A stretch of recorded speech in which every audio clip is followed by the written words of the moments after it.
çalışkan Leopard. Leopard gel burada. Mümkün kadar onları qabağa çəkməyə çalışın. Yolları biz mühafizəsini saxladıq, keçdilər, indi gedirik qabağa. Prosta onların atdığı yeri biz görürük. Mən öz koordinatımızı vereyim, koordinatımıza görə qabağımızda hardasa bir 5-6 kilo, 4-5 kilometre qabağımızdadır.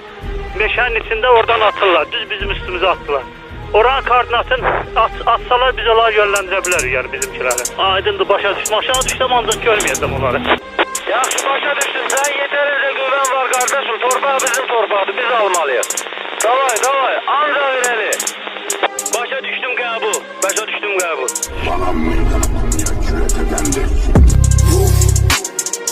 Straight from the underworld, coming from the underground. Motherfuckers better watch out for the mailhounds. I never been the motherfucking gang that you all down. Risen up the purgatory.